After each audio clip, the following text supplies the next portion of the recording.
George Washington Bridge. Traffic moving pretty well this morning, but boy, it sure wasn't a few months back after those traffic jams engineered by aides to Christie to get back at one of his political opponents. One of the big questions right now, how much has it hampered his White House prospects? And he has stepped up. He's talking about the New Jersey governor after those bombshell emails with calls from criminal investigations. ABC's Jim Avila is in Fort Lee, New Jersey right now, has the very latest for us. Good morning, Jim. Good morning, Robin. It's 4 days that Fort Lee, New Jersey won't soon forget. That massive traffic jam that was apparently putting lives in danger and apparently for political reasons.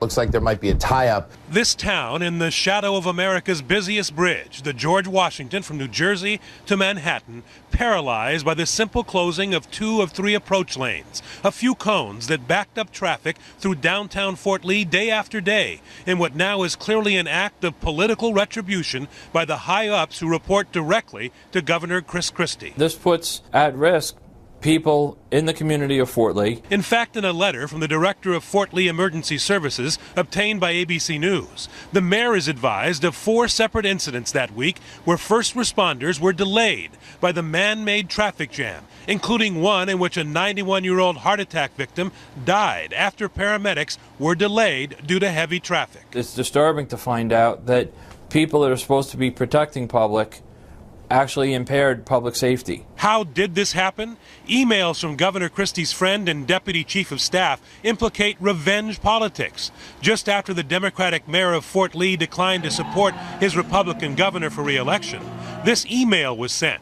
Time for some traffic problems in Fort Lee. The response? Got it. I apparently got somebody mad at me. Those emails are pretty damning. And it gets worse, with Christie aides rejoicing as Fort Lee suffers. Is it wrong that I am smiling? Christie, who has not been directly tied to the emails or texts, often boasts he gives as good as he gets in his Jersey style. Damn, man, I'm governor. Could you just shut up for a second? Then I have no interest in answering your question. But today, his political enemies are thinking his office See how it's done. has taken that style too far.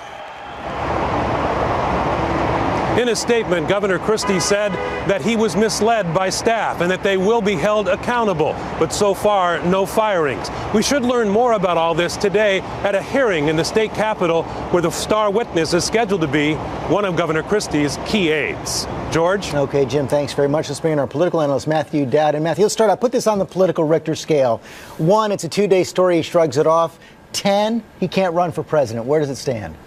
Well, it's definitely more than a 1 at this point. I think it's it's going to 4 or 5 right now. Whether it's a 10 or not, there's still some things that we need to know. What is there more shoes to drop, George? Is this a pattern? Was there an environment in the governor's office that allowed this stuff to happen? We don't know that yet. His worry right now is whether or not this is going to really hurt him, is whether or not his Jersey brashness, which people like and is an asset, moves to soprano bullying. And that's the line that if he crosses that, if there's a pattern, it's a huge problem. And he's still got a lot of damage control ahead of him. He put out that statement, says he didn't know about it, was misled by his aides, but hasn't come before cameras yet and hasn't fired anyone.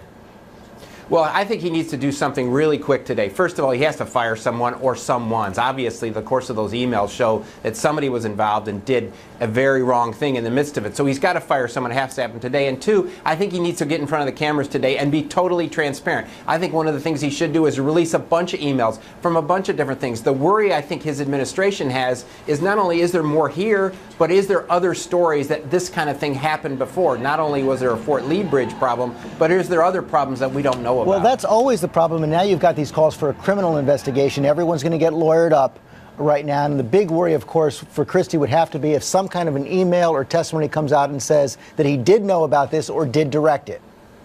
Yeah, absolutely. One of these things is a mistake. 2 is troubling. 3 strikes you're out on these kind of deals. And one thing I've learned is normally when politician and bridges are mentioned in the same paragraph, it's never usually helpful. Pretty safe bet. Okay, Matthew Dowd, thanks very much. He has a point there.